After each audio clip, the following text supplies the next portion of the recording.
Los saluda Javier Arguedas. Gracias por estar con nosotros. Anthony Blinken y Sergei Lavrov mantuvieron este viernes en Ginebra un diálogo del que no salieron resultados concretos, aparte de la voluntad de Moscú de mantener abierta la negociación. El encuentro pretendía rebajar la tensión generada en Occidente ante la presencia militar rusa cerca de la frontera con Ucrania. Rusia ha movilizado hasta allí decenas de miles de tropas. Para Estados Unidos esto representa una amenaza de invasión que Rusia niega reiteradamente.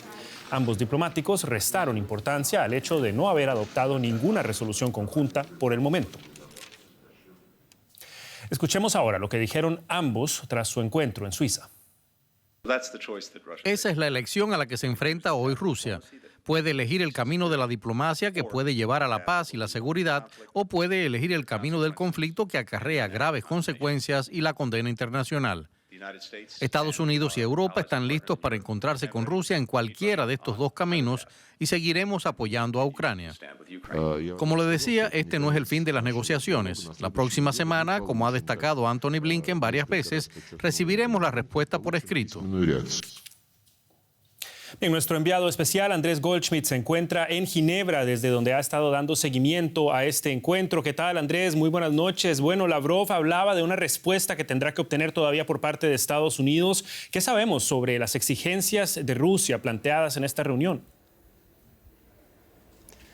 Buenas noches, Javier. Las exigencias de máxima de Rusia están en dos documentos publicados en diciembre por el Ministerio de Exteriores de Rusia. Uno es un borrador de un tratado con Estados Unidos y otro es un borrador de un tratado con los países miembros de la OTAN. Los principales puntos son el compromiso de que la OTAN no se va a extender hacia el este ni va a incorporar países de la ex Unión Soviética, en particular Ucrania, más otras provisiones sobre despliegue de armamento y de tropas en la región, en términos que para Estados Unidos y para la OTAN van a ser inaceptables, entre otras cosas porque Ucrania no forma parte, no es una contraparte en esos tratados y porque Estados Unidos tampoco puede decidir por sí solo la política de una alianza que tiene una treintena de miembros. Por eso es clave ver cómo va a responder Estados Unidos y sus socios europeos a estas preocupaciones de Rusia sobre su seguridad. Esto va a ocurrir la semana que viene y por escrito, y además cómo va a reaccionar a eso Rusia.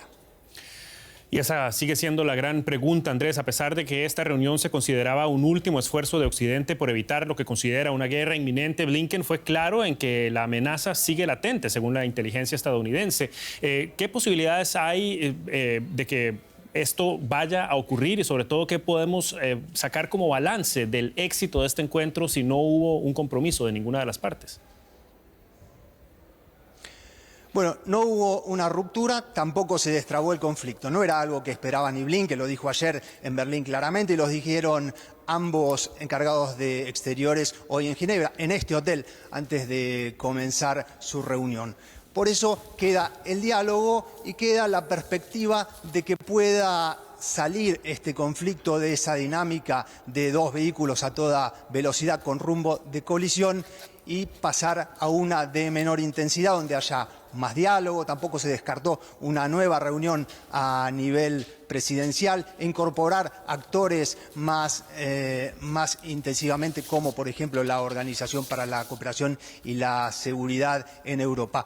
Pero para eso va a ser clave, como decíamos, cuál sea la respuesta de Estados Unidos y sus aliados y cómo va a reaccionar a eso Rusia. Y además quedó la advertencia inequívoca de Anthony Blinken sobre que una lesión de la integridad territorial por parte de Rusia a Ucrania, sea pequeña o sea grande, va a tener consecuencias severas. Andrés Goldschmidt desde Ginebra con los detalles del encuentro entre Anthony Blinken y Sergei Lavrov. Muchísimas gracias por el reporte, Andrés. Bien, queremos iluminar este encuentro también desde las perspectivas de los países implicados. Para ello conectamos en estos momentos con Carolina Chimoy, quien es nuestra corresponsal en Washington, y con el periodista Ricardo Marquina, quien se encuentra en Moscú para brindarnos más detalles. Quisiera comenzar con vos, Carolina. Un gusto saludarte. Blinken va a Ginebra a hablar con el ministro de Exteriores ruso y vuelve con una lista de solicitudes por parte de Moscú. ¿Qué nos dice esto sobre la capacidad de Occidente de ejercer presión sobre Rusia? que esa presión no es la misma de antes, que el peso de Estados Unidos y de Occidente no es el que quizás veíamos durante la Guerra Fría, Javier. Evidentemente, como acabas de decir, Blinken va desde hace más de una semana, Estados Unidos y Occidente están prometiendo encontrar una solución diplomática a esto, y con lo que regresan es con una lista de demandas que Rusia ha puesto sobre la mesa. En parte, entonces, por ahora, un fracaso. Definitivamente no se puede hablar de un éxito, aún estamos hablando de un diálogo, que es lo bueno, y de un diálogo a alto nivel, porque si vemos en retrospectiva, ahora el diálogo se ha movido hacia los ministros de Exteriores, ya no son solo los representantes de las regiones en los ministerios de Relaciones Exteriores. Blinken continúa, eso sí, con la narrativa de amenazar a Rusia si es que ellos realmente intentan entrar a territorio de Ucrania, pero la gran pregunta acá, Javier, es ¿qué tanto peso tienen esas posibles sanciones severas, como lo viene diciendo Blinken, como lo viene diciendo el presidente Biden acá, contra Rusia? ¿Realmente serían una gran amenaza para Rusia, o incluso quizás las consecuencias de estas sanciones podrían ser peor para Europa? Recordemos que Rusia suministra a Europa, y en gran parte Alemania también, con gas. ¿A quiénes afectarían realmente estas sanciones? ¿Son una amenaza o no? Esa es la pregunta clave en estas negociaciones.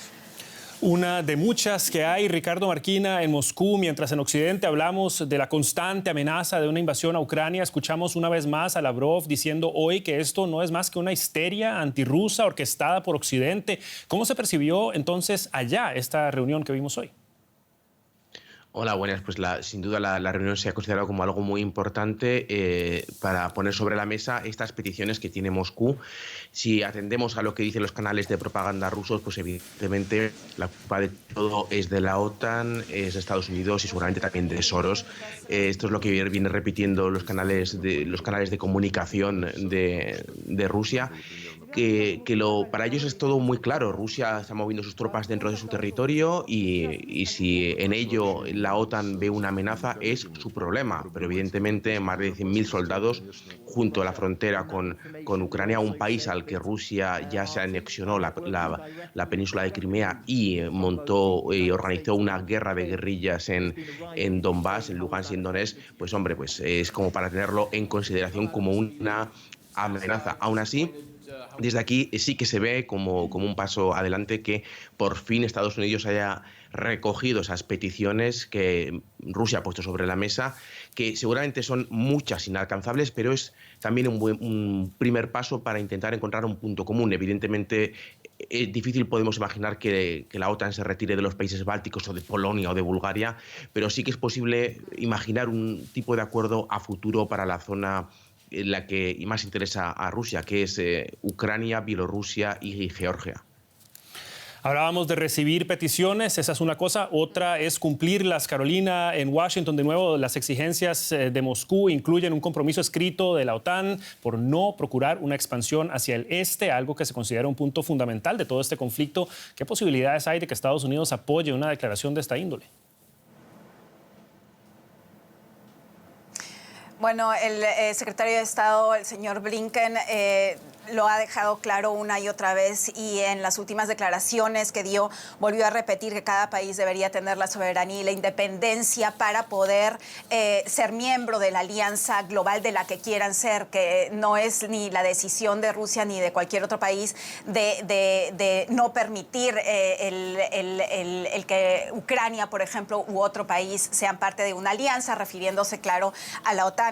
Y la verdad también es, Javier, que en las últimas décadas la OTAN sí ha incluido a 10 países de Europa del Este, porque ellos han querido ser miembros de la OTAN, y muchos de ellos pertenecían antes al Pacto de Varsovia, que precisamente fue creado para crear un equilibrio de poder ante la OTAN. Entonces, Rusia evidentemente percibe esto como una directa amenaza, pero hay que dejar claro, nadie obligó a ninguno de estos países a ser parte de una alianza. Es una decisión que al final cada gobierno toma valorando, claro, la conveniencia y los puntos positivos que podrían tener para su propio país. Miremos hacia adelante brevemente. Ricardo Marquina, de nuevo en Moscú. ¿Qué perspectivas se barajan en Rusia en caso de que no prospere ninguno de estos diálogos? ¿Ha dado el gobierno algún indicio sobre sus próximos pasos en la frontera con Ucrania?